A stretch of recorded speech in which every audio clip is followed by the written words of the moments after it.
Hi, everyone, and welcome to this episode of Consulting with Authority. This is your host, Scott Cantrell, joined by another fantastic guest.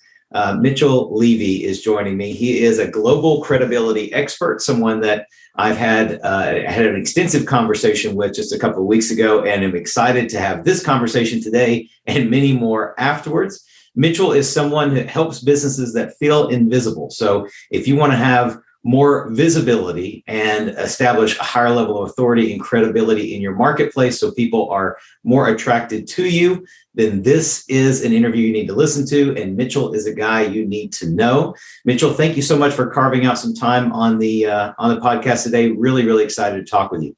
Oh, it's great to be here. Scott, thanks for having me. Absolutely. Absolutely. So let's dive in.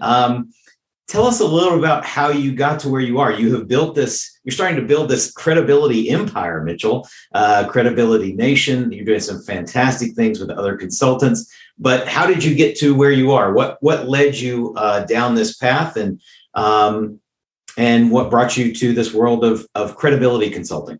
So I will absolutely get there, and I'll answer your question, but I want to just, for those that are listening, we're not a quote unquote visibility firm or authority firm or someone who does dubious methods and activities to get your brand out there so you could have lots of followers. And that's not what we focus on. Mm-hmm. So specifically, the area that's important is for you to be known by those people who need to see you, and you need to play in a playground that they know, like, and trust you in a way that not only for your clients do they like you, but for your referral partners, just they so easily understand why it is that they need to hire you.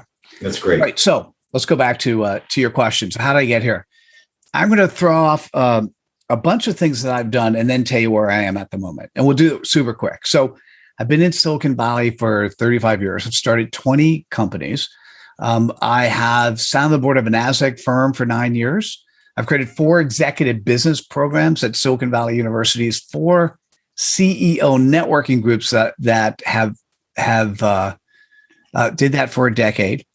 I've actually been running a publishing company since 2005, and we've published over 750 books. Personally, I've written 65. This is my 65th book, and this is Amazing. What got me to where I am now. Was at the end of 2017, I did my first TEDx. And the benefit of doing that style of talk is that it really isn't an idea worth sharing. Well, when you're thinking about the idea worth sharing, not the idea that you want to share and sell, but the idea that the world will be better off, makes you think about who you are and what you do. And I realized as a publishing company, between 2005 and 2017, I had run the end of what I wanted to do, and I wanted to change the business model. Mm-hmm. Right. So as a consultant, you always have to think about who do you serve? And by definition, guess who's changing? You and everyone else. Right. Yeah. so I've it's a moving target trying to hit a moving target, right? Exactly. And then my audience, at the time I first started publishing in 2005, it was focused on the democratization of book publishing. By 2017, it really was democratized. So the people who I was serving, those that would write their books, mm-hmm. had the wrong impression in terms of what we would do and how we would work with them, what I wanted to work with. So I changed the audience of who I wanted to focus on. So first, as a consultant, what you need to be able to do is articulate in 10 words or less who you serve. So as you mentioned, right now, the areas we serve, businesses that feel invisible. As a publisher, it was busy, successful professionals wanting more credibility with a book and not having time. Mm-hmm. So what we do now, Scott, it's 4 to 6 months from the time we start working with somebody.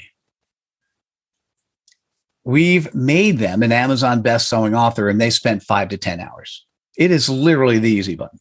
That's great. So what happened is 2018, did the TED Talk at the end of 2017. 2018, I built a writing school, picked up 10 clients. 2019, I went to a friend's location to get branded. And change, ultimately, it was a 2-day offsite and ended up coming up with a brand, Global Credibility Expert. 2 months later, I had a Napoleon Hill moment. Kind of woke up and thought, hey, Napoleon Hill, 500 Millionaires Think and Grow Rich. If Mitchell Levy interviewed 500 thought leaders on credibility, I'd have a book. By the way, getting a PhD in the School of Hard Knocks by interviewing 500 people on a focused topic is one way to be able to wear that brand. And I did that. Yeah. Scott, I got a whole lot more than a book. What I realized is some, to me, always shocking numbers. So let me share some of the results, and then and as this was coming in, I started transforming who I was. And so if you're thinking about yourself as a consultant, if you're looking at an industry where you play, what's changing and how can you focus on it? So as I'm interviewing the 500, it's now 611. As soon as you and I are done, I've got my 612th later on in the day. So first, 2% of people have no integrity.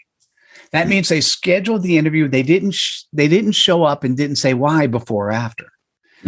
Now, Scott, oftentimes when I'm talking with somebody, they'll look at me and they go, "Oh, Mitchell, those are good numbers, or those are better than I experienced." And let me just respond, no, those are good numbers. The number should be 0. Yeah, right. Period, yeah. right? All right. What's interesting is I defined coming late. So I was doing a live show. I defined coming late as coming within 3 minutes. 23% of 500 people came after the 3-minute mark. Wow. Now let's make it worse. 4% came after the hour. So imagine this. You're being interviewed by the global credibility expert on your credibility. You think it's credible to come after the hour for a live show. Yeah. Wow. Like, huh? Like that's a duh. Okay. Right. Yeah. Now there's 2 others I want to share. And then I'll tell you how then I'll wrap it up and be open for the next question. Right. So what happened is in the green room, when I get to interact with somebody, I would really get to know, like, and trust someone really well. And I get to understand who they are. And we would be able to articulate in 10 words or less their focus. And then I would go and take a look to see how they show up in their LinkedIn profile, how they show up on their website, how they show up in social media.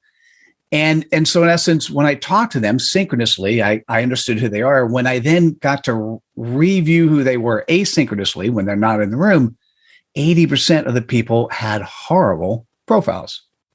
Now, horrible means it may look pretty, but I couldn't see who they were. So they were invisible, hence my audience, right? And then here's the last thing, Scott. 98%. This number is also shocking to me. 98% of those people I interviewed could not articulate who they served and the pain point they served in 10 words or less. 98%. That's amazing.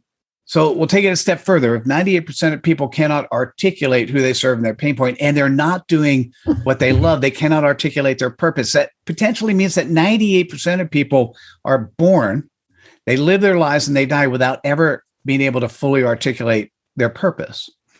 So I hadn't thought about it that way. That does put some gravity to it when you say it that way. Yeah. So you're a consultant. Yeah. Let's hope you love what you do. Right. If you don't love what you do, change the direction of what you're consulting in so you're doing what you love. Okay. So now you're a consultant. You love what you do. How many recommendations do you get? Do people see you? Can they? Do you actually have people going, "Oh, you need to talk to Scott because he's done a great job"? I'm talking generically, Scott, but I'm sure, of course. And how can you do this? The concept I came up with was this concept of having a CPOP, a customer point of pain. So when you introduced me, Scott, what you did is you introduced me as, hey, the what you had mentioned was the types of companies I work with. Typically, the way I'll say it is the companies that are attracted to me, and I'll do a pregnant pause. So I'll do about a second pause. Companies that are attracted to me, businesses that feel invisible. And then, so if you're watching this, if you're listening to this, podcast, if you're listening to this, just, Scott and I are looking at each other so we could cue off each other. It's so much better when you're doing a podcast when you can see somebody, right? So if you're listening to this, what happens is you're going to get 3 responses if you're actually talking to somebody and you're seeing their face. So one response is they're actually thinking to themselves, wait, I have somebody in my network I need to introduce you to. Second response is, oh, I may be that person. Third response, they have no interest. right? So what's interesting in either of the first two responses, if you say something that's 4 words long, businesses that feel invisible, they have to say, tell me more, right? They have to. Otherwise, you can't recommend somebody if they're interested. So think about it in a different way. Think about the fact that you, in 4 words, you've been able to establish the playground you play in. Now, notice I don't say I help or we serve, right? Because if I said that, there are some people who go, wait, they're trying to sell me something. Let me not listen to the next 30 seconds, right? So you're basically creating the playground, and the way you do it is you often say, hey, I met this guy, Mitchell Levy, has this concept called a CPOP. My CPOP is, and then you can say businesses that feel invisible. Or somebody says what you do and you didn't want to do that approach. That's when I said the types of clients that are typically attracted to me, and then space, right? So you're creating a playground. And then when they say, tell me more, now they're ready for your value proposition. Understood. Yeah. Right. And I want to close the loop on what I said. So if somebody says, tell me more, and this is regarding businesses that feel invisible. So it depends on who you are. What I might say in today's world, because there's all these experts who are trying to tell you to go on Clubhouse or TikTok or Facebook or LinkedIn. I might actually, if I know the person based on what they're doing, if I know their client base is on LinkedIn and they go, yeah, I have a good LinkedIn profile, or they won't say this publicly. I have a crappy LinkedIn profile. By the way, 99% of LinkedIn profiles are not great. Right. So I have a crappy LinkedIn profile, but I don't have anything on Facebook. I need to fix it. I might say, why? So a lot of reasons people are invisible is you're trying to go after an audience that doesn't actually have your clients in them. Right. If you're doing B2B, you don't need to be, for most cases, you don't need to be outside of LinkedIn. I have a friend who his B2B is on Instagram because that's where his clients hang out. Now, here's another one. If 98% of those people I spoke with cannot articulate their purpose, even those thought leaders that are well-known are still invisible. That's interesting. Yeah.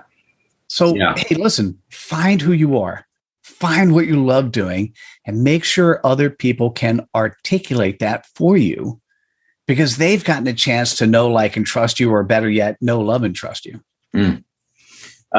That's really great. And of course, I think the key takeaway for me in real time here, Mitchell, and we touched on this in our last conversation, but I think it just hit me this time.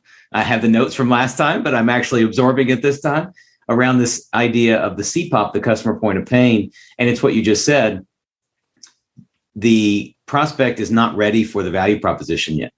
And if you try to go to value proposition too quickly, then their defenses immediately come up.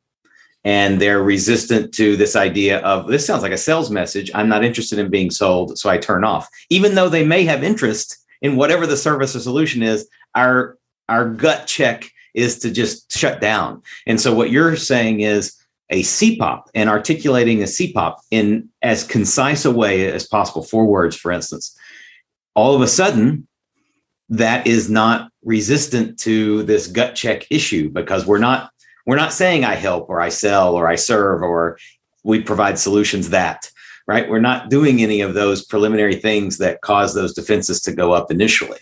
And you probably said it last time, I just didn't pick up on it. So I've started really pick on all my notes, because I think that if we could stop now, we're not going to, Mitchell, but we could stop the interview now. And I think that's worth the price of admission here.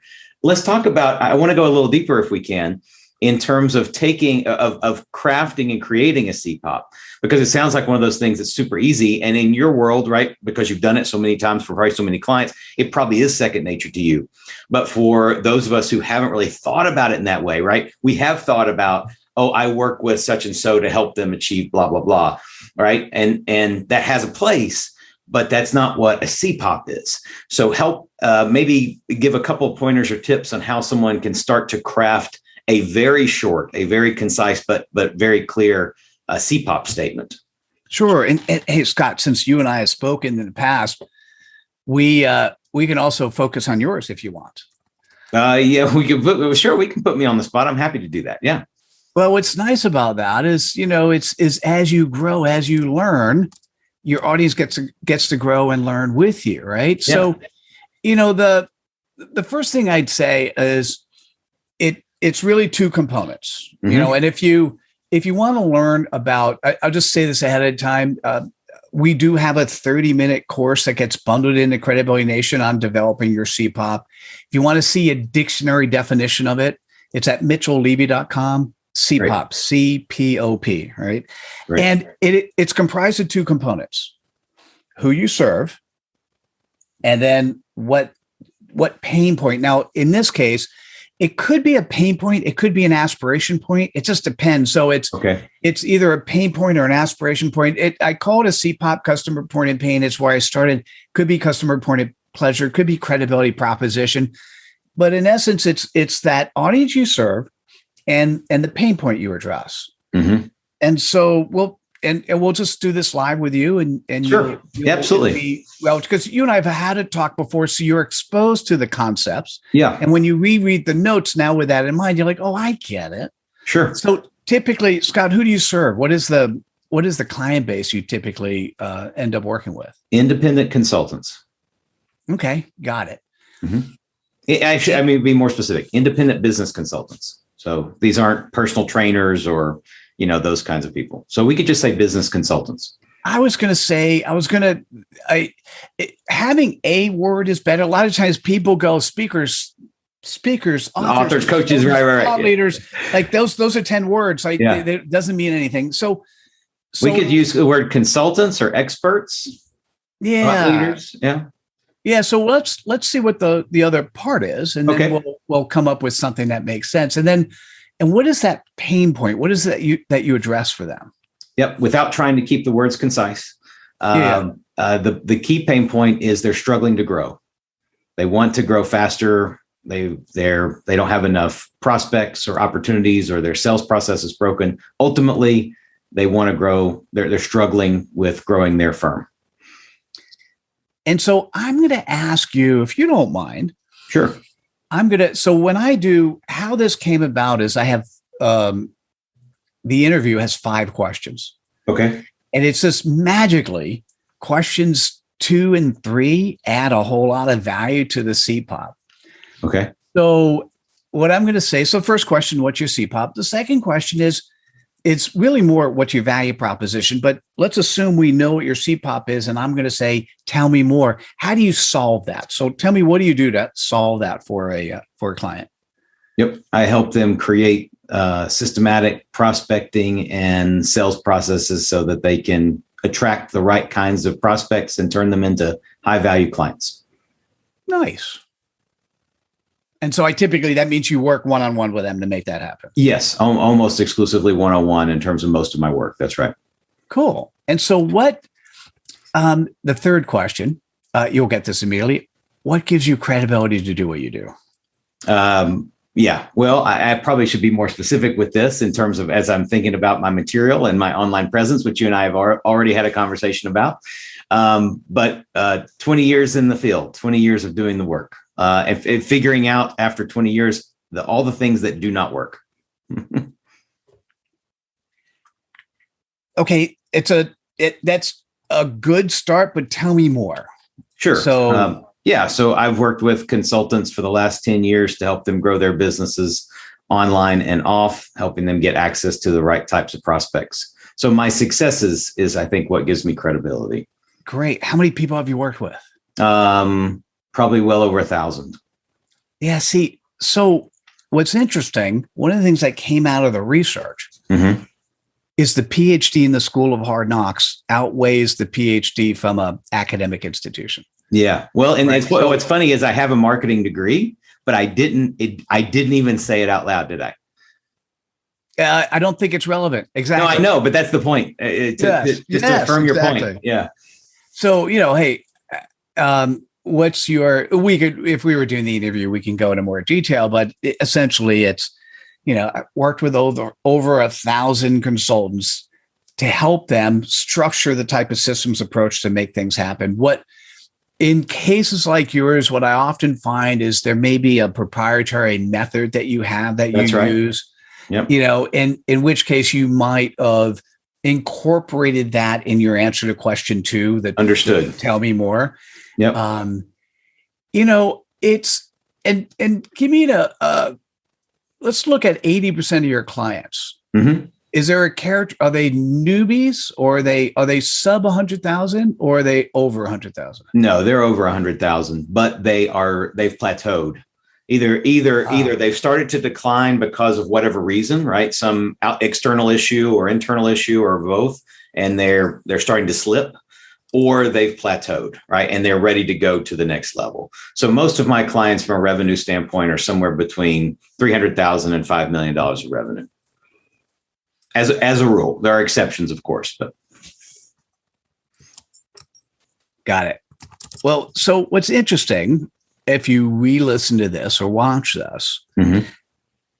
when you start asking questions, all of a sudden you're going to say something. And I now know the playground you play in. Mm-hmm. And I can't tell you this is, and actually I don't know how to spell plateaued. It's okay. It's all good. So I put it in chat for you. It's business consultants whose sales have plateaued. Oh, that's great. Okay. Yeah. Right now, that we could play around with that, and you're going to modify it over time. It turns out that because you're between 300 and 500,000 in terms of where they sit, business consultant sounds better. Right. If you were sub 100,000, I would just have made it consultants. Understood. Yeah. Okay. And business consultants whose sales have plateaued. It's interesting. It's not actually saying a negative, right? For some people, that's fine. Smooth Right. sailing, Exactly. right. Yeah. It's there. Hey, listen, we're making 300,000 a year. There are many consultants who would be, hey, if I got 300,000 every year over year, I'd be really happy with that number, right? So you're not making a value judgment. Correct. With that. And then, but the next question is, well, of course they have, or what do you mean? Or I don't have any time, or right. If it's a prospect versus a referral partner. Yeah. Right. If it's a referral partner, then you want to include, when they say, tell me more, and you think it's a referral partner, I've worked with over 1,000 clients with a proprietary process that typically will get someone from the $300 to $500,000 range into, and then if it's a $750,000 or $1 million into that range, there's clearly never a promise, but my clients are always happy. Yeah. Right. That would be enough for a referral partner. Yep. Right. I hear you. For a prospect, it's, listen, we work with you one-on-one. My guess is an overall transformation of your existing systems. We'll capture whatever we have, but within 6 months or a year, you'll be looking at me smiling because you will be, and then fill in the blank of, we will have been able to deliver this much more, but we got to start off by learning more. Yeah. Right. It's what now notice what happened on the second one. On the first one, just enough information so that the person can refer you. Mm-hmm. On the second one, part of what you want to give is, well, what does it mean? You get me. Right. I'm not handing you off to other. I got a proprietary system. I have people to help, but you're getting me to help you. Right. And you're going to be happy with me and the systems. Right. Because as a consultant, particularly a really good business consultant, you're selling you. Yeah, that's right. Right. And to your point, you're selling you and the credibility you bring to that project. And then you are the credibility. And so I'm starting to put this together, Mitchell. I love that. So now here's what's interesting. Whether or not it is actually business consultants whose sales have plateaued. Mm-hmm. Actually, let's say, I'll pretend I'm Scott for a second and I'll ask myself, what do you do? Typically, the clients that are attracted to me, business consultants whose sales have plateaued. Mm-hmm. How's that feel for you? It feels good, actually. It's a way of articulating my value proposition that I have not used before. It's very authentic. It's very conversational. I know I would say that. And in saying it, I don't feel like I am starting to even approach an offer or approach a sales conversation. I just You don't. need to. And so you actually never need to in that first conversation. Right. No, I agree. But so often, even in the introductory conversations with someone where the goal is not even to start to even process, is there a sales opportunity? The true authentic goal is, I want to meet this person and find out who they are and what they do. And maybe there's a way we can work together in the future or refer each other. But that's secondary. Even still, when I'm articulating my value proposition, I do feel like, oh, this sounds like I'm about to go into my presentation. This is a way to not do that. This is a way for me to help them back into asking me the question of their own accord, but also give them clarity on who I serve and how, without having to present anything. And here's where it gets really interesting, Scott. You've already given them the end result. Right. And tell me more. You've given them the end result. And then they say, and if they want to go further and you're actually at a networking event, now you do your close, but the close is, hey, let's get time on the calendar. Right. Yep. Yeah. Hey, listen, I want to make sure, and particularly if you're a good connector, you've already looked around the room, and once you know somebody else's CPOP, because when you listen to them, you know what they're, you can listen to their CPOP. Once you know that, you know who else to recommend them to. Listen, there's somebody else in the room I want you to meet. Can we schedule time on the calendar? Well, I'll go through that in detail in a more private setting. In the meantime, there's somebody I want to introduce you to, and they're free at the moment. Yeah. Yeah. Very cool. That's great. Oh, well, so I'll leave you with one last thing, and particularly the audience. Once you articulate your CPOP, what's interesting is you need to wear those lenses and now look back at how you show up asynchronously. So look at your website. Look at LinkedIn, in your case, LinkedIn, or look at wherever else you show up on social media. If somebody Googled your name and did research on you, are they going to get reinforcement around your CPOP? Now, in most cases, the answer is not really. They have to dig really deep to see it. Right. So fix it. Yeah. Right. Yeah. Right. That's good. Just gives you a compass. Gives you a compass to evaluate the stuff you're doing. Yeah. No, that's fantastic. The other thing, you asked a question separately. This is somewhat tangential to our conversation here, but not really. You asked me the question, do I work with newbies, et cetera? I have. But the reason I even bring that up is because my value proposition, what I would normally say when someone says, well, what do you do or who do you serve? I would say, I work with independent consultants who want to blah, blah, blah, right? It would be my value proposition. But my value proposition in its current form, as it was, or as it is, it did not delineate between, it did not disqualify newbies. But in so many ways, my CPOP statement does, right? I work with business consultants whose sales have plateaued, which it's just language, but it's important language, because now that implies that I'm working with established business consultants who have been selling for a while, long enough for their sales to have plateaued, right? And so it's a small thing, but it's an important thing to me, because so often I'm not able to, or have not been able to adequately disqualify certain segments of my marketplace because my value proposition initially, when it comes out initially, is too broad. It's funny that with 4 words or 5 words or whatever it is, I've been able to narrow down the focus even more. So thank you. You're welcome. You got 6 words. There are 2 things to say. One observation, and the other follow through. Yeah. You said I work with, so you want to make sure you have to figure out how to move that out of the. Right. Well, this is the clients that are typically attracted to me, right? This is the setup language, right? Yep. So that's what I need to be saying. Yeah. And this was really interesting.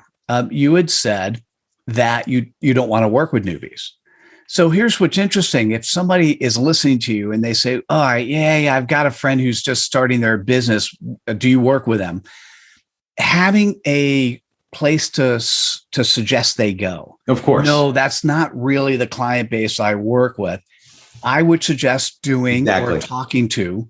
Yeah. Right. That's where you find a good strategic partner that really does want to work. And typically anyone who's doing CRM work, where the CRM work is more about the service they provide, right, than the actual SaaS-based solution, those are good prospects for new startups, right? Yeah. So anyway. That's great. Yeah, those are great notes. So thank you. That's excellent. I want to do two things in the next segment here.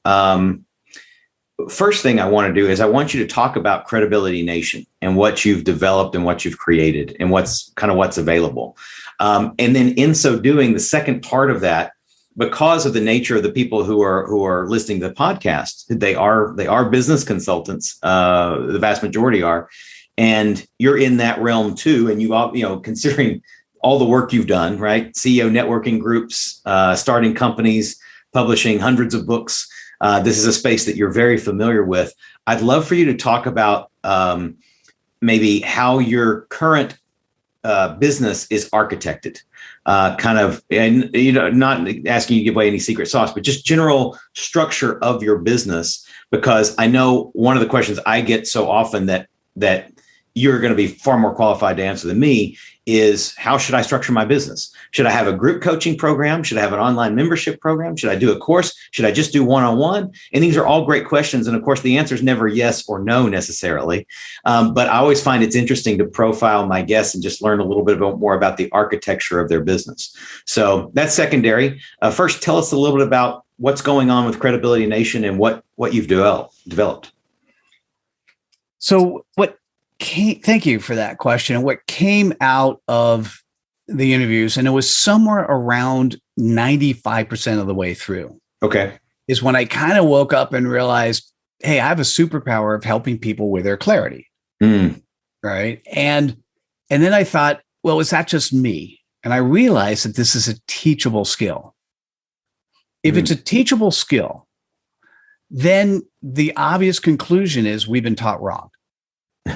Yeah, right. Right. Because if 98% of people cannot articulate their purpose in 10 words or less, it simply means that we're not taught to do it in a way that allows us to easily create a playground where people can see where we play. Right. So what I ended up doing is I ended up recognizing, and what the book's called Credibility Nation, did that first.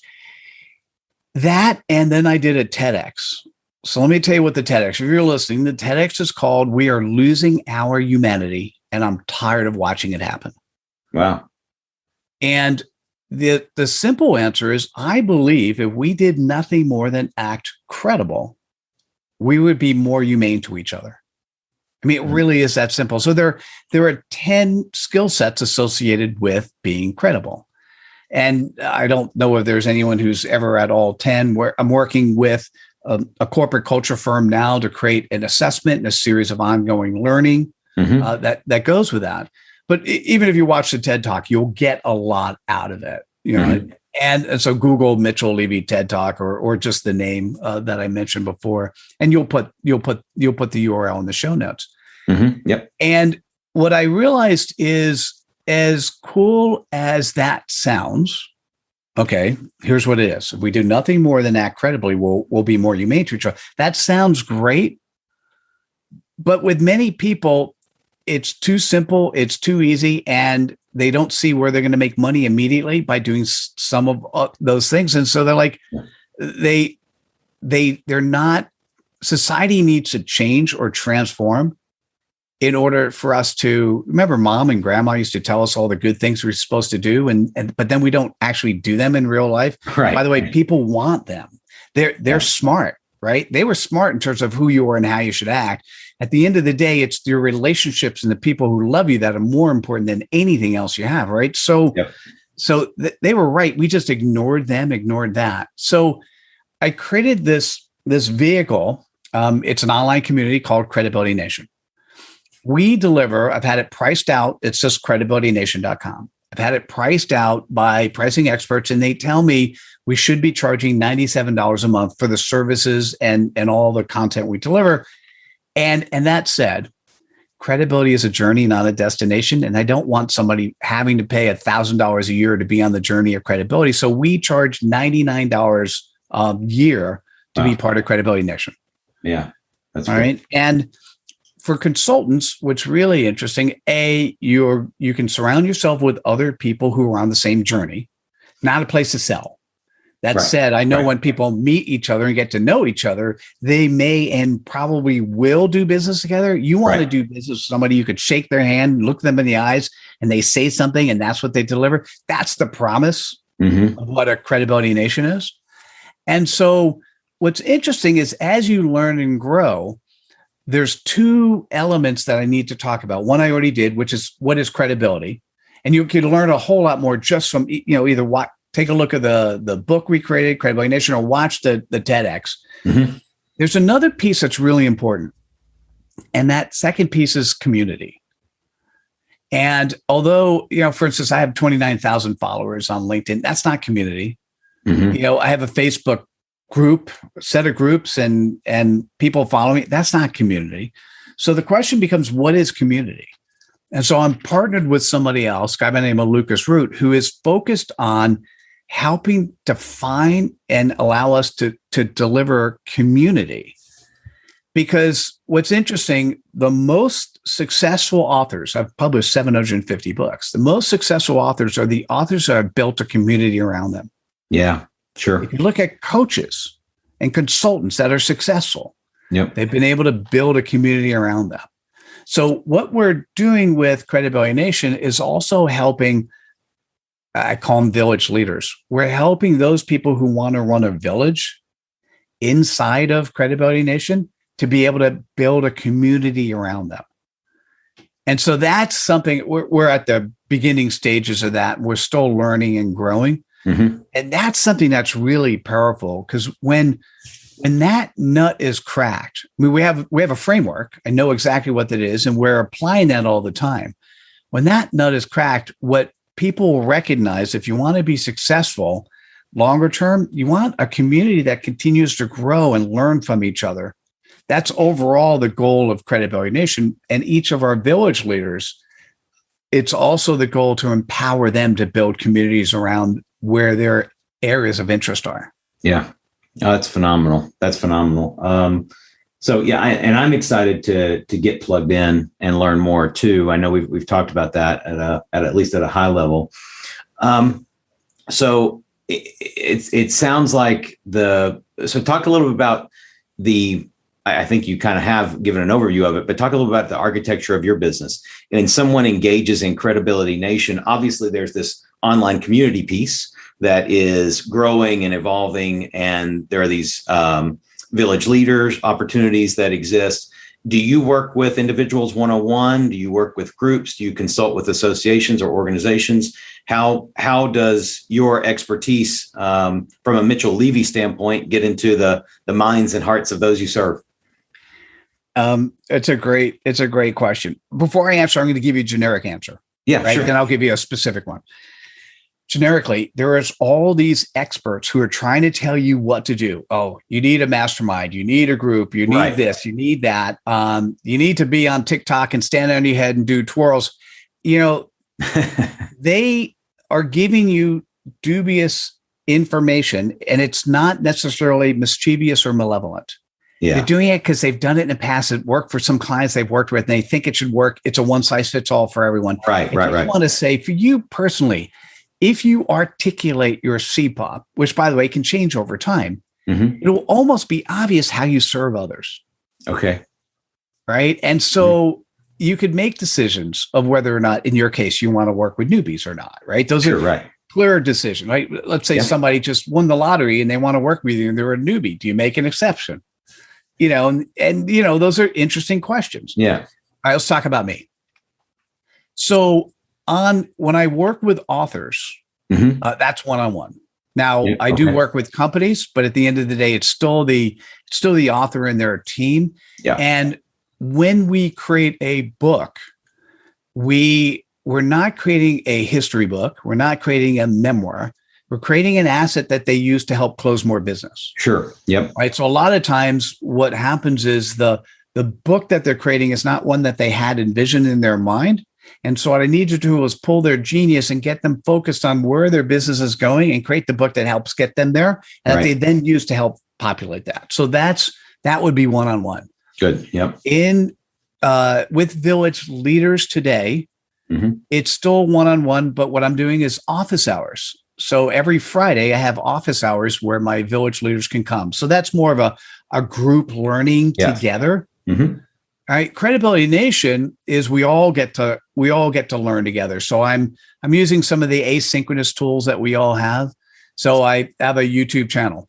The YouTube channel I answer, it's a series called Dear Credibility Expert, sort of like the Dear Abby in the old days. Yeah. And I answer as many credibility questions as I can in 10 minutes once a week. Right. So that is under the Credibility Nation. That's under YouTube. Yeah. Right. So we do have one of the things that we do, which is powerful. And I've got one coming up. Not that I ever want to date stuff, but we do stuff every quarter. We do a 5-day challenge. Okay. 5-day challenge is titled. Actually, what is it? We just changed the title. So let me take a look at what that is. The silly Mitchell. All right, being seen as credible. 4 words. You think I'd be able to remember this? Okay. So December 6th is the one that's around the corner. But what I'd say is typically the third month, first week of the third month of the quarter.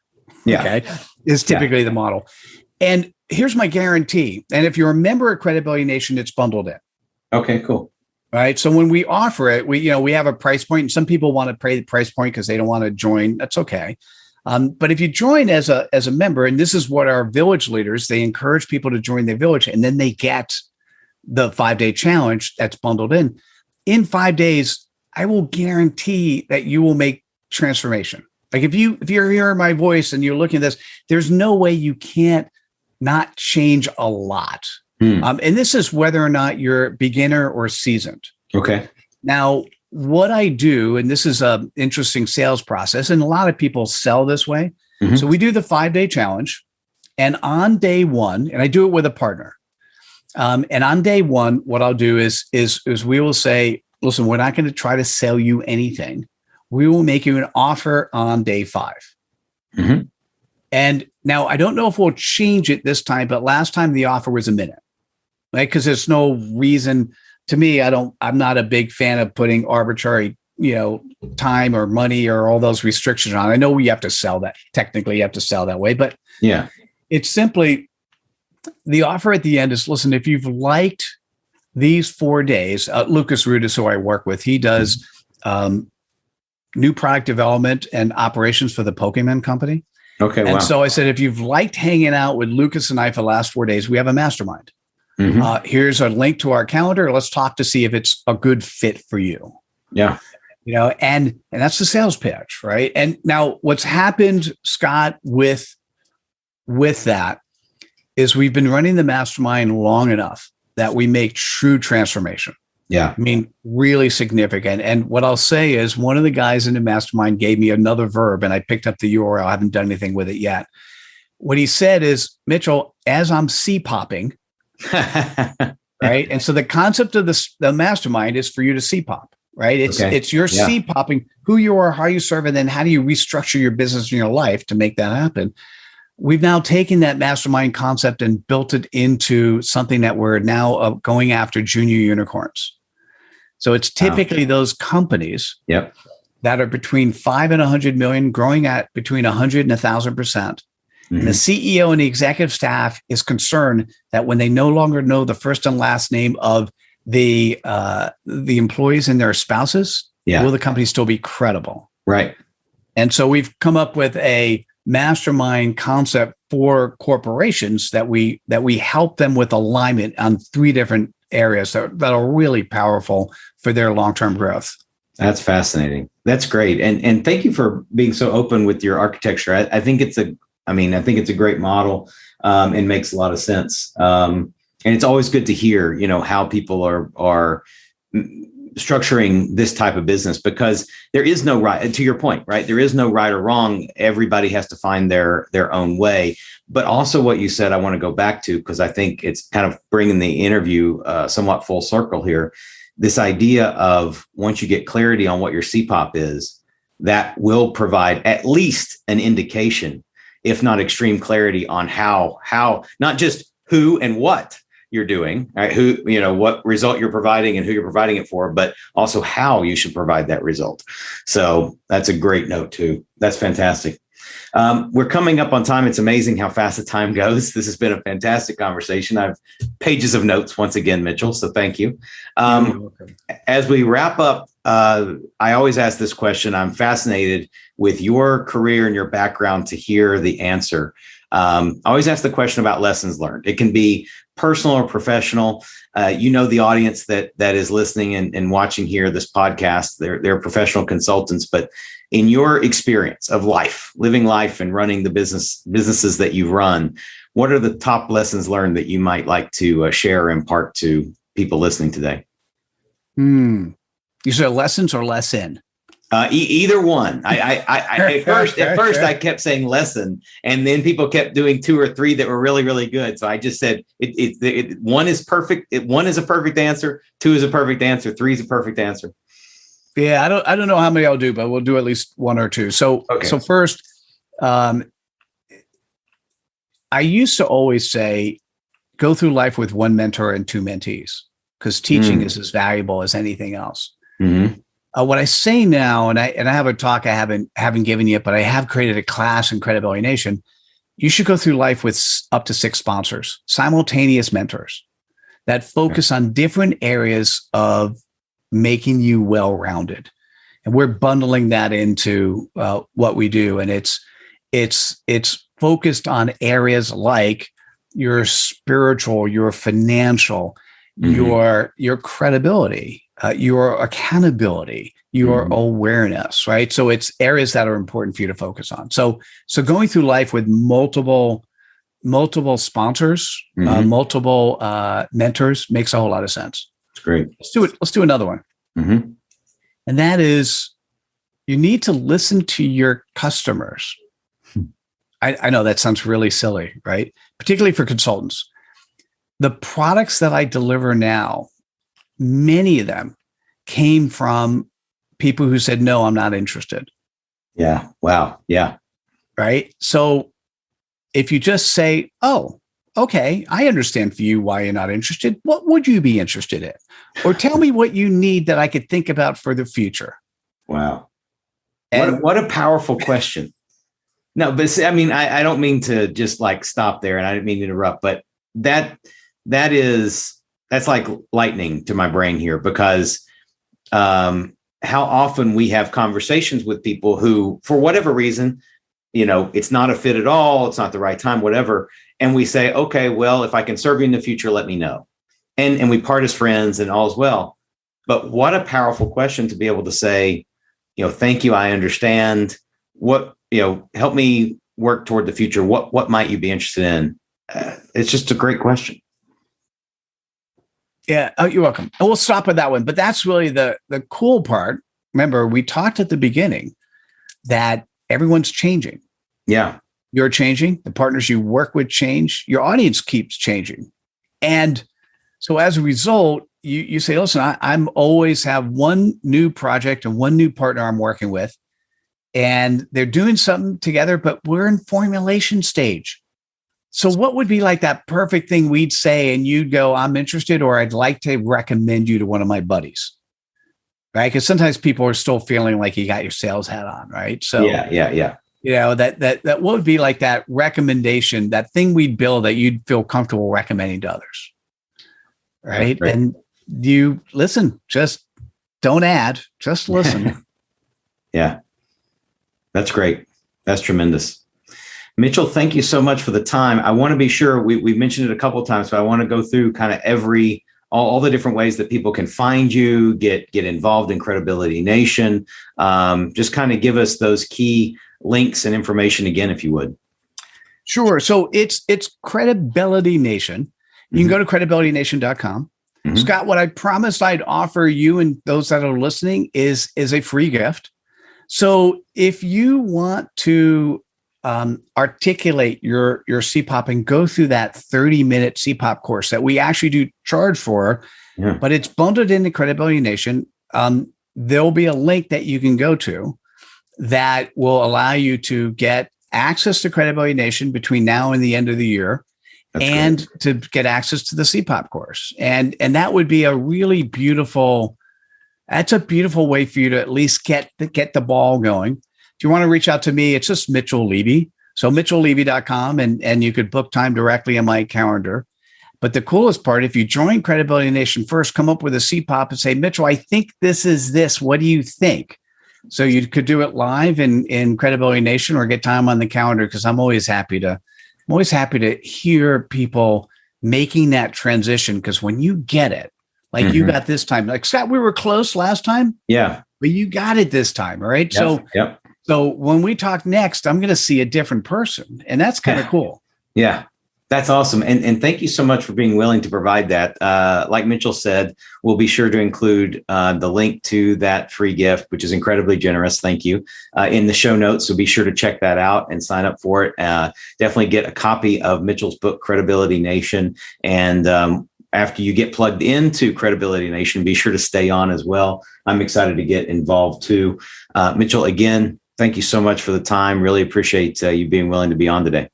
My pleasure. This was fun, and I appreciate I appreciate you sharing your learning with your audience live, and there's nothing better than that. So thank you. Absolutely. Well, we always have. I certainly always have plenty to learn, especially from fantastic guests like you. So thank you for walking me through that. And yes, it was somewhat of an aha moment this time. I just needed that second exposure and that direct walking through it. But I've got my notes here and looking forward to putting it into play. Cool. I love that. Thanks so much, Scott. Thank you, Mitchell. Well, for Consulting with Authority, this is Scott Cantrell wishing you all the best of success. Thank you for listening. I hope you got a ton of value out of this episode. And before we go, I want to thank the sponsor of our show, Smart Solutions Media. Smart Solutions Media empowers business owners, consultants, and other independent professionals to easily attract better prospects and transform them into long-term clients. If you're a B2B consultant or service professional and would like to start filling your pipeline with better quality prospects, visit us on the web at smartsolutionsmedia.com to learn more about what we can do to help you. Be sure to complete the short 2-minute accelerated growth scorecard you can find on the website, and you'll receive a complimentary strategy session where we'll give you specific insights and recommendations to help you attract high-value clients. Until next time, make sure you are consulting with authority.